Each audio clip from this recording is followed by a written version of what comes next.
Man, see, that didn't happen last week when I was there. Hey there, everybody. This is Kenny and Kenny squared. with the sports on the Positive Tip podcast. Kenny, I missed it in Cleveland. You know, the weather there was so beautiful when I was there. And, you know, it's all, I'm kidding. But I do miss seeing you guys. You know, there's a bunch that I want to get to tonight. And I forgot to mention this before we were talking. I'd like to start with the Browns because I did see something on, pardon the interruption, earlier about Odell. Shocker that Odell might not be happy. That there's really a lot of trouble in Paris. They're not playing well. What are they, 4-4? I think, right? Yeah. And Odell is unhappy. But they showed a montage of like Mayfield overthrowing him, underthrowing him, and he's been getting open. Looks like he's healthy, but looks like he's going to become a distraction. So give us some inside info on what's going on there in Cleveland with the Browns. I had mentioned this a couple weeks ago. I don't know. It doesn't seem like Baker might be the long-term answer. Yeah. I don't think they will just like drop him unless they can get someone, say like if Deshaun Watson situation could get resolved, or like they can land like a big quarterback, but I don't know if that'll happen.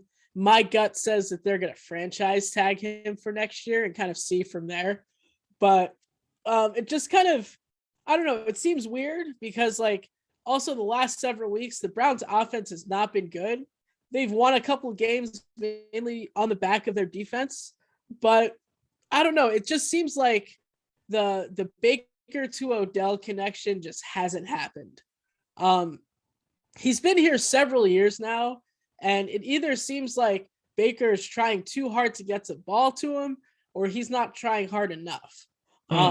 Whereas it seems like guys like Jarvis Landry, Donovan Peoples-Jones, like some of the other wide receivers, Njoku when he's pretty solid, like it seems like he kind of has that good chemistry, but it seems like he never really has gotten that with Odell. And there was talk that potentially they could trade him. I believe the trade deadline is just passed, but I don't think they'll trade him now. I could see he could probably be one of those guys on the move in the offseason. I mean, I would love to see, like, if you're going to trade Odell, at this point, his value has diminished, but still, you can get a pretty good return for him. Like, it was exciting when they got him, but, like, you can even tell the last few weeks, too, Chubb has been hurt, Kareem Hunt's been hurt, so that, like, the strong running game that's kind of been carrying this team has kind of taken, like, you could see how without those guys there, Baker's had to step up, and he hasn't fully stepped up yet. I don't know. He could still win a playoff game or two. I would have to look. I know they were on the fringes on the playoffs as it was, but I don't know. I've heard a couple people say this, and I might agree. The Browns might be the most disappointing team in the NFL. Maybe, well, actually, no, it's probably still the Chiefs, but they're definitely up there. High expectations for Cleveland. So so you don't think Odell is the problem then? You think it's probably Mayfield, but Odell is going to run his mouth. I hate to put it that way. If he absolutely. Get the ball, you're gonna hear him chattering. They showed a clip of him yelling at somebody on the sideline. One of his teammates. So Odell still has that fire in the belly, and that could be very distracting at times. So the Browns, I can't figure them out. I haven't been able to watch many of their games. I think I saw one of their games so far, but they should definitely be better than 4-4. They should be one of the better teams in the NFL, no doubt. And everybody has injuries, so that can't be it. Let's stay in football then, and we'll jump to the World Series in a bit. What did you think about the Giants against the Chiefs last night? Close game through most of it. The game was there for the taking. A really bad penalty near the end after just what was a spectacular interception. I thought the Giants had a lot of fight. I didn't see the whole game, but I did watch some of the Mannings, which I thought was interesting because I wanted to see if Eli was going to lay into the Giants. He kind of didn't, but what was your take on last night's Giants? I mean, 2-5 is 2-5, but I thought at least they had a pretty good showing. Yeah. Well, to get back to the Manning thing, I had listened to small clips of the Mannings, but like I watched most of the second half with them, and like I really liked them. It kind of felt like it's so like you were watching a football game. Yeah, it's so entertaining. So it really is. Yeah. So first of all, like I would definitely watch them again. But yeah, I don't know. It just kind of seems like the Giants are like, I don't even know what's wrong with them. Like, because Patrick Mahomes did not play well yesterday, and the Giants failed in a lot of different opportunities where they could have had turnovers, at least like kind of slowed things down. But it just kind of seems like they're just not, I don't know, they're just not that good. And like for some teams, it's like, oh, like I think if the Browns maybe had a different quarterback, things might look differently, but who knows? I don't know if that's the case. Like you look at the Patriots, give Mac Jones a few years and he'll probably figure out Belichick's system really well and thrive. But like, I don't know what it is with the Giants. Like, first of all, their receiving core can't seem to stay healthy for their lives. Sterling Shepard got hurt again. Kind of the same with Saquon Barkley, who's great when he's there, but like it seems like he's never there. Oh boy, I feel bad for him. I mean, he had the potential, and maybe still does, but to be just a spectacular running back, and the injuries have just taken its toll on him. But you're right, you know, you got to be on the field.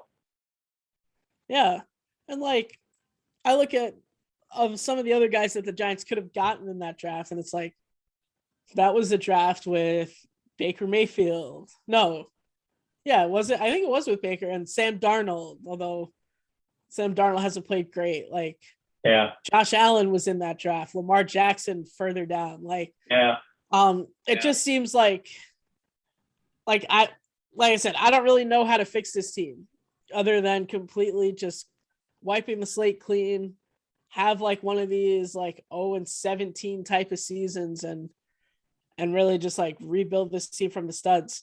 Wow. I don't know if it's a Joe Judge thing either. Like I saw that he was complaining because his headset wasn't working again, but it's like Joe Judge seems like the type of guy that's going to like ream into a player if they commit a bad penalty, but the Giants always seem to commit bad penalties. So well, this is surprising. You're a dyed-in-the-wool Giants fan, and so I know you really root for this team and have since you were young. So, but you're willing to just tear it all down. So am I hearing you right though that you don't think Daniel Jones is the answer or is the long-term answer for them? Part of me says no, because like you look at the division, obviously the Cowboys are the top team. They're going to be the top team this year easily. Dak Prescott is obviously like a top 5, top 10 quarterback this year. It seems like Jalen Hurts might also be better than Daniel Jones. And when you're the third best quarterback in your division, like it's kind of hard to win. I mean, I don't know what Washington's going to do. I don't even know if they know what they're going to do. So I don't know. Like Daniel Jones shows like some signs of life, but then also like yesterday at the end having that bad sack fumble. Like, I mean, Eli Manning was right on that. He's like, you can't take a sack there. Like you got to run. And I mean, Eli Manning, who like basically doesn't run ever, is saying like, you got to run and make sure that you don't take the sack there. Cause that pretty much killed any chance of like a game winning drive. And Daniel Jones has been in the league, I think 3 or 4 years now. He's had 3 game winning drives heading into overtime or in the fourth quarter overtime. So I don't know. It just kind of seems like he seems to be like a guy. He's a guy that'll give you maybe 6-7 wins, but I don't think he's a guy that can like actually take you to a playoff. But do you think it's because I'll compare him to Sam Darnold for a second. I always thought it was unfair to judge Sam Darnold because I didn't think he had weapons around him. do you? I'm leaning a little bit more towards. See, I think Daniel Jones has a little bit more talent than Darnold. It's just me. I think that he's a little bit more accurate. He definitely can move around. Like you said, he should have ran that. But do you think it's him, or does he just not have any weapons? Or the Giants have more weapons when they're healthy than the Jets, certainly, with the wide receivers that they have, and with Barkley when he's healthy. So do you think, though, if all of those guys were healthy, that it would still be Daniel Jones, that it would just be mediocre? Or do you think that you can't judge him until he has a lot of healthy guys around him? Yeah, I guess that is fair. I think maybe he is missing a lot of weapons. And also, like, there is something to be said. You talk about this all the time, how like having different coaches every couple years can really like hinder development. Yeah. Like, I think that was part of the issue with Sam Darnold, and also Adam Gase is like not exactly a quarterback guru. So so like that could be part of it too. But also at the beginning of the year, he had everyone pretty healthy and didn't seem like he did a ton. Like, kind of like with Baker, I would give Daniel Jones another year. I don't know if I would bring back Joe Judge. I know only 2 years, but it doesn't seem like it doesn't seem like he has really like lit a fire under this team. Like last year, it kind of seemed like towards the end, okay, they were in some of these games. They were literally the last team eliminated last year. I mean, granted, they were 6-10. They would have been eliminated weeks ago in any other division, but it just kind of seems like he was brought in to kind of bring that like fire. And I don't know, sometimes I just don't really see that fire in them. Yeah. Wow. That's a pretty pretty surprising for me, because I know what a fan you are. Pretty surprising take on the Giants, but I can't disagree with anything that you said. I got to tell you, it was a really good Sunday with the Jets. I think I said even during my sermon, I didn't expect the Jets to win. And I was just joking around, and I forgot how I even brought up. But I thought they did a great job with the Bengals. The Bengals are definitely a really good team. But, you talk about underdogs or people coming out of nowhere, and getting an opportunity, Mike White, and now the Jets coach saying, hey, we'll play it day by day, we'll see. But, 400-something yards in his first start. I mean, that's just, you can't get any better than that.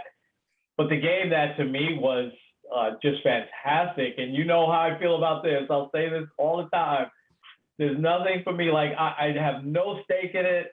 A big 4:25. You can take Sunday nights. You can take Monday nights. Give me a good 4:30 big game. I don't have to worry about who I'm rooting for. And that's what we got with Tampa and New Orleans on Sunday. And it's a shame that injury to Jameis Winston. And that was one of his ex-teammate, obviously, because he probably has a lot of ex-teammates with Tampa. He's only been gone for a couple of years. But there's a reason why they put in that horse collar rule, exactly for that. Because that's how he totally lost his balance once he grabbed his shoulder pad. Just a terrible, terrible injury for the guy. I feel really bad for him. And now, we'll see if the Saints get somebody else aside from Trevor Siemian, who's not a bad quarterback at all, I think. But that was a great game. Boy, oh boy, the defense on Tom Brady, man, was spectacular, especially there in the last 7-8 minutes or so. What was your take on New Orleans and Tampa Bay? Yeah, it was.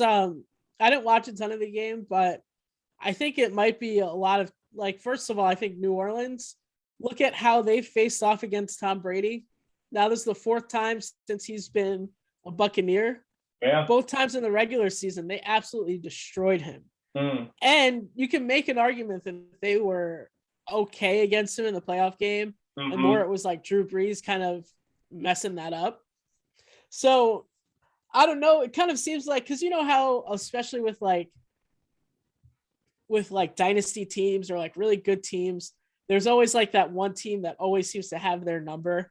I think of back in the day, the Yankees with the Angels, or I don't know. Sometimes this year the Yankees playing the Orioles and not being able to take 2 out of 3 from them. Like, you always have like those teams that are kind of like that, the good team's Achilles heel. And it kind of seems like New Orleans might be that team. Now, I do think the Saints are a pretty good team. The NFC is very odd because it's very like top heavy. Yeah.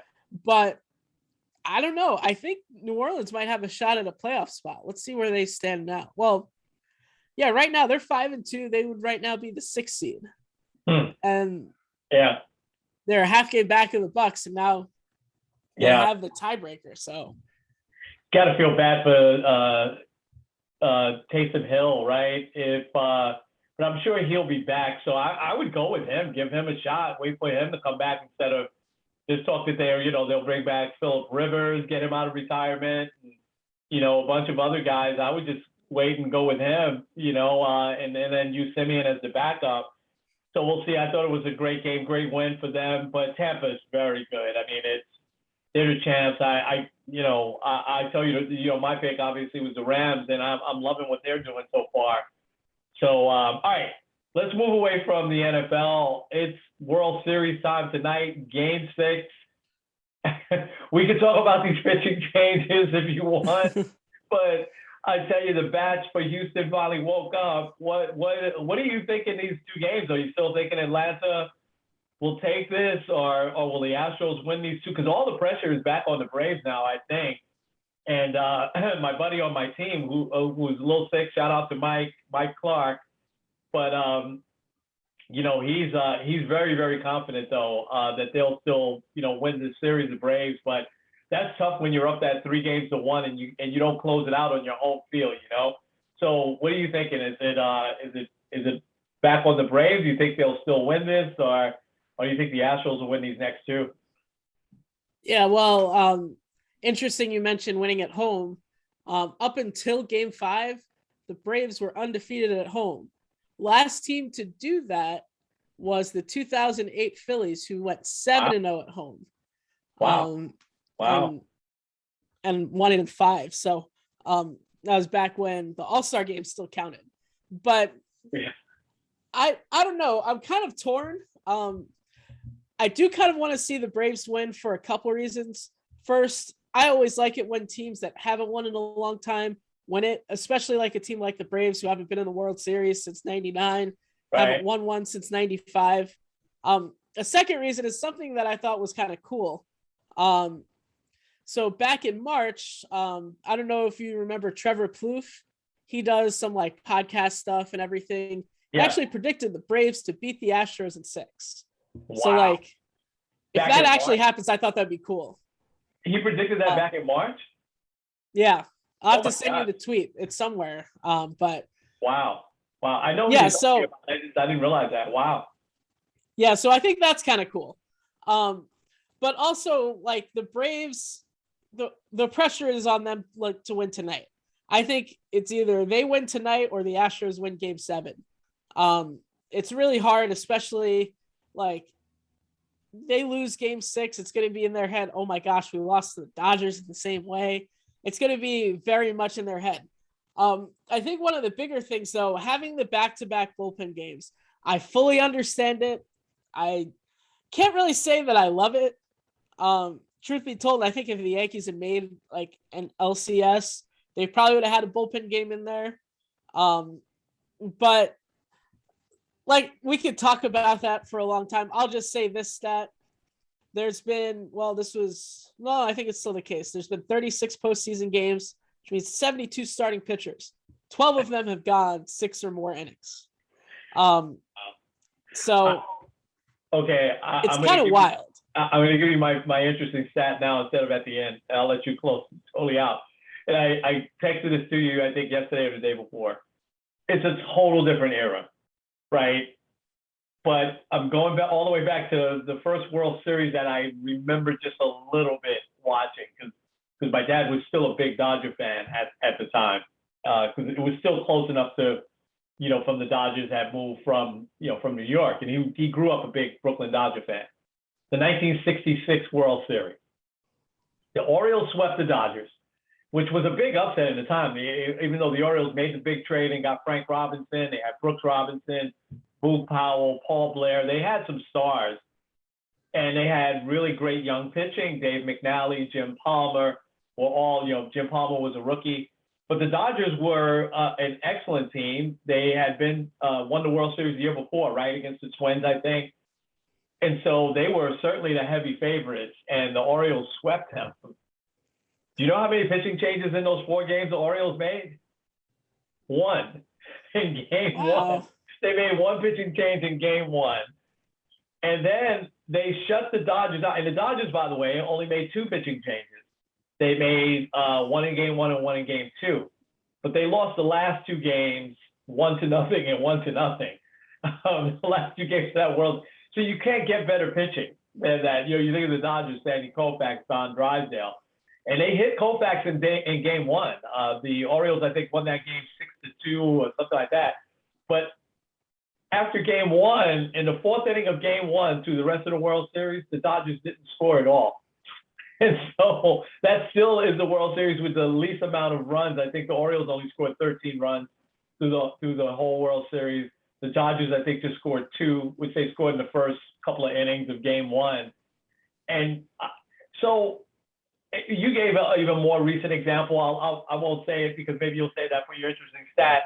But this is just ridiculous. That's all I'll say. I think, and I don't know how baseball fixes that, but I just don't understand how, unless you're Tampa, who's been doing this for years, how you get to the World Series and you don't have 4 competent starters. I don't understand that. You don't need 5. So traditionally the 5th starter has always kind of been the long reliever, right, in the World Series. Yeah. And traditionally game 7 or sometimes even game 6 is where your top starter, if they start a game 6, they might come out of the bullpen for an inning in game 7 over the years. Now it's like all bets are off. I mean, we had another guy, and I don't think Snell was pitching a no-hitter, but we had a guy pitching a no-hitter after 6 innings, come out and only 70-something pitches. That says everything about these pitching changes. And the messed up part is that you showed me that the ratings are up. People got back into baseball this postseason because the fans were back there. And overall, it's been a very exciting postseason.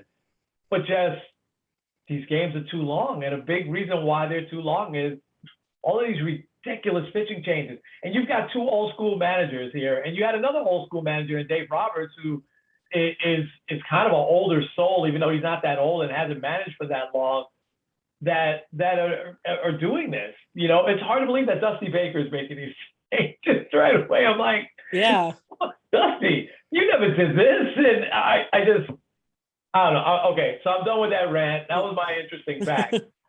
I think the pressure's on the Braves big time, but go ahead.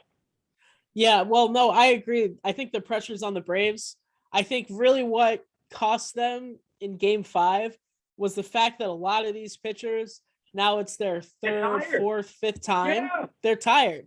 Yeah. But I think the off day is really going to come in handy. Yeah. And we'll see what they have today. Yeah. Like I said, I think their last chance to win is today. I would be very surprised if they won, especially like on the road in a game 7. Who was the last team to win at game 7? Oh, I guess 2016 would probably be the last one. But it's, I don't know, especially with this Astros team. Like, we're not talking about like amateurs. I have a stat that kind of confirms that. As a teaser for a little bit later. Yeah. But like, these guys aren't scared. These guys aren't gonna shrink back. I mean, they were down 4-0 early on in this game, and then they still came back and won. Yeah. But if it is a close game, advantage goes to the Braves. I don't know if you knew this, but heading into the World Series, actually heading into game 3 of the World Series, the Astros had played just 2 games decided by 4 runs or less in the playoffs. Wow. I didn't know that. I didn't realize that. Wow. The Astros have had a great run. And, you hate that. I got to give them credit here. And again, it's easy to root for Dusty. It's just so confusing. It's almost like, Roger Clemens, Barry Bonds, great players that chose to, do steroids. Why? Astros, the same thing. They had all the talent in the world here. Why did they, choose to cheat? It's unfortunate. maybe they win the championship here, that it'll kind of make their legacy a little bit better. But this era of Astro teams, it's hard to get past that. It really is. But I have to say, they're a tough team, and I knew they would be a tough out, just like I said the Dodgers would be a tough out. But we'll see. It's going to be fun. I hope this game, it's like 3 hours or less, because, I'd love to see the ending of these next two games, but we'll see. Hey, I'm going to be up anyway, so. Yeah. Well, you have. I have an AirPod in while rocking Eliana, so. Yeah. Hey, let's switch gears. Let's talk about the NBA, and then we'll end with a relatively serious story. Well, not relatively, a very serious story. So the Knicks lost last night, 5-2, and I like how they looked. They've come out flat a couple of times, but here's my early danger thing, and tell me if you feel the same way. I've always said this, so I want to stay consistent. If you live with the three-pointer, at some point you're going to die with the three-pointer. The Knicks are all of a sudden shooting a lot of three-pointers. And in both the games that they lost, the headlines are the Knicks come out flat. No, they didn't. They had a 15-point lead late in the second half yesterday. They came out really good. It's just that in the second half, they couldn't hit their threes. And they're still shooting threes. They're not like trying to drive in, draw fouls, things like that. And so, that worked out for Golden State all those years. But there were times where, Golden State lost because they just stopped hitting their threes. So that concerns me. I like their defense still. They're still playing very tough, and they have a very balanced team in terms of they're not just depending on Julius Randle anymore. So I like what I see. I just hope they get a little bit away from the three-pointer, especially when they're behind, So that's my take on them so far. What's been your take? I think one of the things that concerns me the most about this team is the way they've played in the fourth quarter. Because in their loss last night, you could kind of start to feel like they were getting a little tired and kind of checked out of the game. But I don't want to focus necessarily on that. I want to focus on two games where they won, but they probably shouldn't have won. Opening night against the Celtics, where they had a 10-point lead with a couple minutes left, and for whatever reason they decided to just not play basketball. And then also on Saturday night against the Bulls. Bulls actually, side note, I'm surprised at how good they are, but also I'm surprised at how many really good players they have. They don't have a superstar, but they have a lot of good all-star or borderline all-star caliber players. But anyway, the Knicks didn't score for the last 3 minutes of that game, including two huge missed free throws by Julius Randle. Luckily, the defense clamped down. RJ Barrett, I think, is one of those guys that's going to put his name in the hat for most improved player this year. He said one of his goals is to win defense or be on the all defense team. Right now, it's looking like he might do that. But the way that they've played in the fourth quarter kind of scares me because the Celtics are a decent team. The Bulls are a pretty good team. The Raptors, I'm not really that worried about that loss, but once you start playing the elite teams, they play Milwaukee in a couple days, you can't play like that in the fourth quarter. You're going to be looking at a 10-point deficit right away. So, and I think one of my other kind of red flags with them right now, it seems like people have kind of figured out how to guard Julius Randle. They've just come up and doubled him. Yeah. But it seems like he's also kind of figured out because last year in the playoffs, the Hawks did that. Yeah. He didn't really have anyone to throw to. Yeah. But Evan Fournier kind of gets hot and cold in there. Kemba Walker's been really good. RJ Barrett's been really good. What did he drop? 35 a couple nights ago. Yeah. So I agree with you. It seems like it's not just the Randle show this year. And I think once he kind of realizes that he can trust some of his teammates, that's going to be a big sign. Also, I've loved what Mitchell Robinson's done. It seems like he has gotten stronger down in the post. And I know the NBA is not a center's game anymore, but like having that rim protection is going to be really big. Yeah. And I think he's also, because I believe isn't he a free agent at the end of the year? I think so. Yeah. And I would, at this point, I'd be like, yeah, I'd bring him back. I don't know. That's me. Oh, I agree. I think his potential is still nowhere near fulfilled. I think he's just going to get better as long as he stays healthy. I agree with everything you said. I think but those close games that they won. They remember how many of those they lost in the first half last year. So I'll just take the wins there. The Bulls are good. Did you see what the Bulls did to the Celtics last night? I mean, they just blew them out. And Marcus Smart I think there's trouble in Celtics land because Marcus Smart said, our two best players never passed the ball. I'm like, and Jimmy said that right, and he didn't seem angry or anything like that. He just kind of said it matter of factly. I'm passing them the ball. They're not passing. They're just shooting. But Tatum and Brown are just such elite players, but they need to get the rest of that team involved. They're in a little bit of trouble here early with the Celtics. I said this to Nick the other night. I said that basketball is different. If the Knicks get off to let's just say they're 20-9 or something like that, or 20-10 after 30 games or so, because basketball is spaced out a little bit, you'll tend to stay that way for a while. The same like how many years we saw the Knicks start 5-19, and we just knew, it's done. You're not going to make that up. It's the same though if you get watching college games. Yeah. Oh yeah. It's the same if you get off to a good start. The Knicks potentially, can get off to a good start. Any other early surprises for you in the NBA? I think for me, it's probably number one would be the Bulls. Yeah. Because you hear okay, Lonzo Ball, he's okay. Alex Caruso, I think I've always thought was really overrated. I forgot they got DeMar DeRozan too. It's okay, this team can actually this team can ball. Yeah. So, I would say that they're kind of one of the bigger surprises. I guess from more of a negative standpoint, it seems like the Lakers still haven't fully figured it out. I mean, they're 4-3, but they got blown out by or the Thunder came back on them when they were down 26. So yeah, I don't know how I feel about them. Yeah, I think the Lakers will be okay. They've got to figure out who to play, who when. I think they're so deeply talented with all these veteran players, but it's going to take a while. Probably Westbrook is better off playing with the second team. But will they do that and put Rondo, in the starting line? Who knows? So I don't know. The Lakers, though, I think they'll figure it out.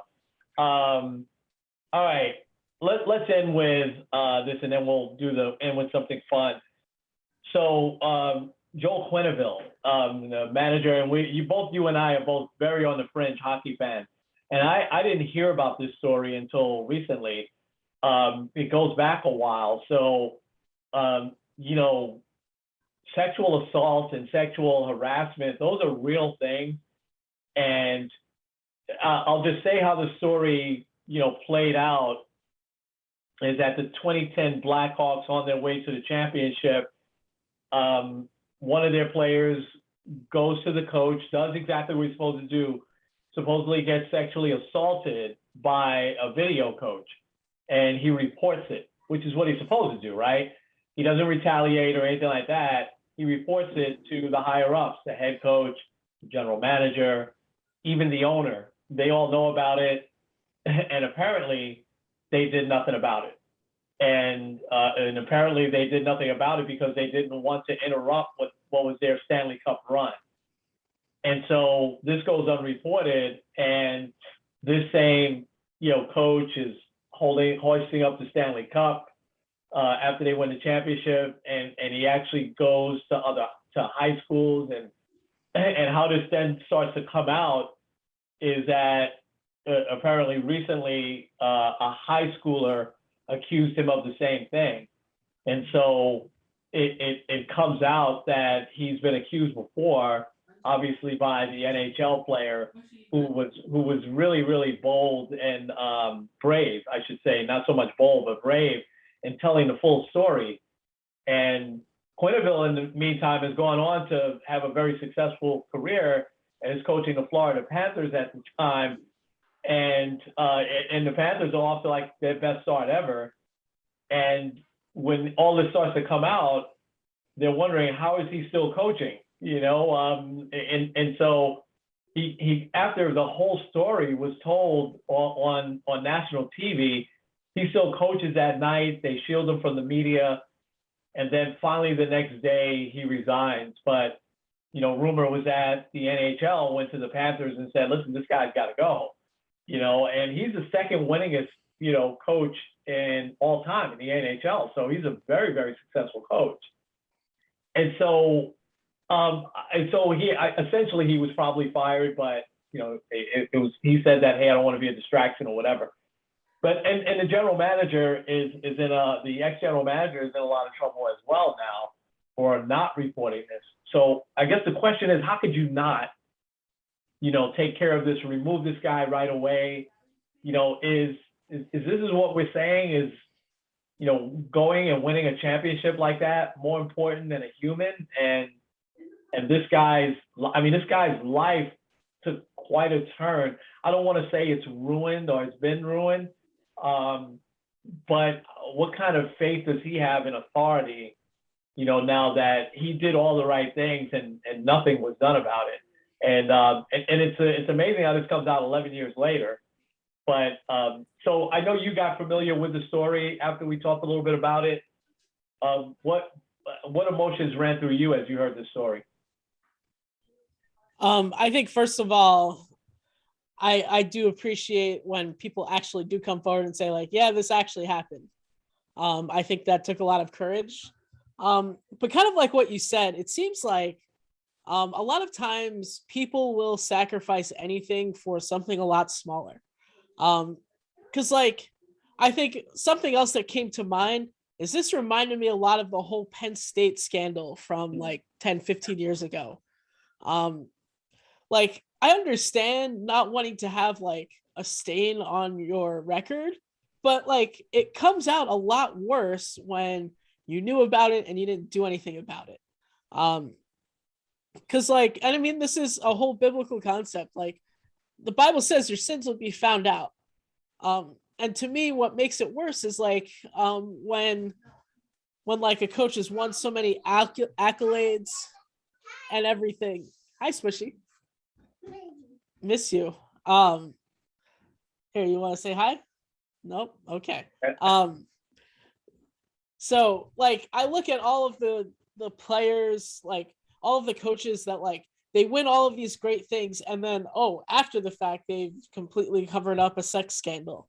To me, it obviously makes the whole championship run look bad. But I think more than anything, like, yeah, to me, I wouldn't have trust in authority after that. Like, what am I supposed to do when when all of my leadership is supposed to have my back and they don't? And especially with something that serious. I think also like I hate to say it, but about the Nets and like all of these different things, whether you're talking about Mickey Callaway or is it Zach Scott, their GM for a hot second, or even like this year with Carlos Beltran, who or I guess that was last year.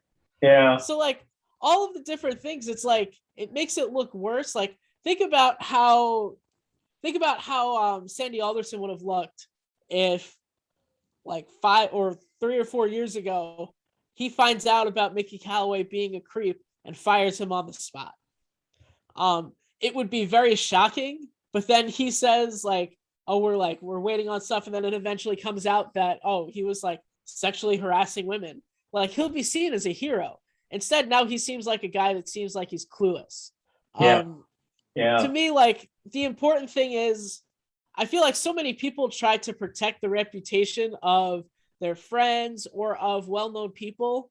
But like, if you're protecting them and it's not true, then like you're not really doing anything at all. your sins will find you out. There's always going to be that person, whether it's 10 years, 15 years, 30 years down the road, that will come forward and say something. Yeah. Even if it's like kind of sketchy in how it comes out, like let's say it's like someone that's going to counseling 20 years later because they were abused, like they're going to say something and then it'll end up getting leaked. Like no matter what, people are going to find out. John Gruden learned that lesson a couple weeks ago. Yeah, exactly. Exactly. That's a great analogy. And who knows how many other people this coach has assaulted, you know, and it'll probably start to come out now. It's just amazing that all it would have taken was, you know, just two quick things. Call him in the office and get him away from the team. You didn't have to fire him at that moment. Listen, you're out of here for now. We'll get somebody else. And then, you know, have somebody else bring in somebody to investigate this whole thing, you know. That to me would have been really, really simple, but it never happened, you know, after he came forward, which makes that a terrible, terrible story. All right, we can't end it. And I think that. Yeah, go ahead. Yeah. I'll just add this too. No, go ahead. I think it was very tasteless for the coach because, like, I mean, I hate it when people act like, oh, I don't know what's going on. Like, come on, you're telling me that you don't look at your phone. You're telling me that no one's texted you and been like, wait, what's going on? And I think it was very tasteless for him to continue to coach. Like, he could have easily said, I'm stepping away for a few weeks and then kind of go from there. But you're right. We can't end on this type of note. Yeah. Give us some fun stuff. All right. Let's see here. I have a few. I think I might have asked, well, even if I didn't. So we were talking about pitching changes and everything like that. The last World Series complete game. 2017. Okay. Do you know who threw it? 2017 was Astros Dodgers? Correct. So I'm just gonna guess Justin Verlander. Guess correctly. Oh wow. Okay. Yeah, it's hard to take him out. Remember, he game shutout, or not shutout, but a complete game. He pitched quite a few complete games in his career, which was, you know, I shouldn't say was because he's probably going to pitch one more year at least. But that was in this era that's quite an accomplishment. Another one I have here. So Zach Greinke made a lot of headlines whenever you're compared to Babe Ruth. This one's a little ticky-tacky, but Zach Greinke was the first pitcher since Babe Ruth to not bat ninth in a World Series game. He batted eighth. Wow. Which actually kind of might have cost the Astros game 4 in there, because he came up in a spot where, like, they could have maybe had a better eighth hitter. I'm still very much against pitchers hitting still, but Zach Greinke went 1 for 2, and he also got a pinch hit somewhere in there too. He has more hits in the World Series than the Yankees do in the last decade. So wow. Yeah, he had a pinch hit in Game 5. A solid base hit to right field. Yeah. All right. Last one I got here. This is so. When you think of guys of longevity, when it comes to playing in postseason games, you always think of like the 90s Yankees. So for the longest time, this quartet of players had recorded the most postseason games together. Derek Jeter, Paul O'Neill, Bernie Williams, and Tino Martinez. Every year they win it, yeah. Every year they were in it. Every year they were playing. I'm surprised Posada's not in there, but I guess there was probably some times where he was not playing as consistent as those guys. So with Game 4 a couple days ago, the quartet of Alex Bregman, Jose Altuve, Carlos Correa, and Yuli Gurriel have surpassed them for the most postseason games played by a quartet of teammates with their 72nd game together. That's amazing. But it's interesting because Correa is a free agent, so he might be playing in his last few games as an Astro. So it's interesting. Also, I'm going to make a quick side note on Alex Bregman. It seems like he's kind of had a rough postseason, but it's always those guys that come up big, and he had a huge hit in Game 5. Yeah. So we'll see what happens. Yeah. Okay. Wow, those are some interesting stats, man. So that's a much better way to end it. Let me hit some music here for the podcast. So Kenny, take us home. All right. So hopefully we'll see. Maybe we'll see the first parade in Atlanta in like a quarter century. But if not, it'll still be a fun night. The Knicks play too, so that's exciting. But for now, this is Kenny Squared N. Kenny. With Sports on the Positive Tip. We will see you guys next week. Absolutely.